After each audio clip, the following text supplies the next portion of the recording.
Hi, welcome to Been There, Done That.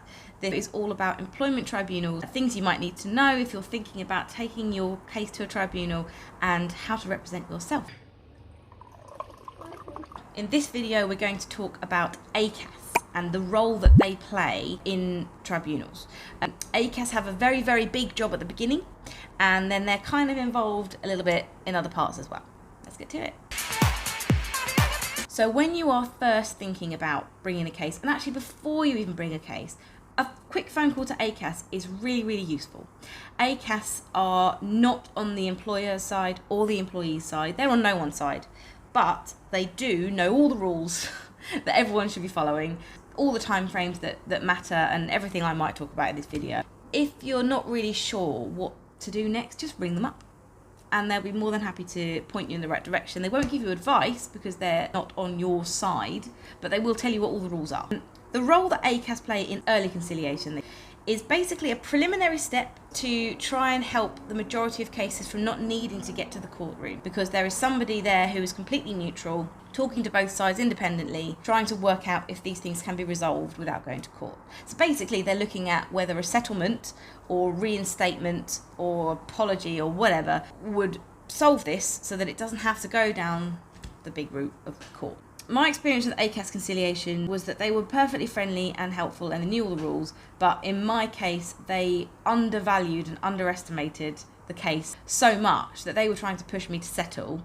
But you might find in your case that ACAS are very good at talking to the other side and to you, finding out what both parties want and making that happen. So, for example, they will have read the details of your claim and they will be able to roughly estimate whether you've got a case, whether you haven't got a case, roughly, very, very roughly speaking. And they will be able to guide you through the process of reaching a settlement if a settlement is what you want, what the other side wants, and feels right. ACAS might reach out to the other side and say whatever you want them to. So you could say, okay, I am willing to settle for, I don't know, 20p. I'm being flippant with money because I don't want to put ideas in people's heads. I'll settle this case for 20p. They will then go to the other side and say, right, if they're willing to settle for 20p, are you willing to settle for 20p? And then if they say yes, ACAS will write up all the paperwork, make it all legal for you, and everyone signs and move on. If the other side chooses not to engage, then it's just done and dusted and you move on. If you don't want to engage, then you can just walk away as well. If you're not interested in a settlement or any other resolution, then yeah, just close that book and walk on. ACAS shouldn't really offer you advice about whether your case is worth more or less than what you're saying. What they really should do is just pass messages between the parties. The other thing that ACAS do outside of early conciliation, the option to settle outside of court is there throughout. It can be the day before you walk into that courtroom and you can still settle. So although you might have closed the door on early conciliation and you might have filled in all your paperwork, you've got the date booked, you've got your suit, you're on the way to court, you're standing outside the courtroom, you can still phone ACAS and say, do you know what? I'd like to suggest a last minute settlement. I think actually I'd be quite happy to settle for 45p.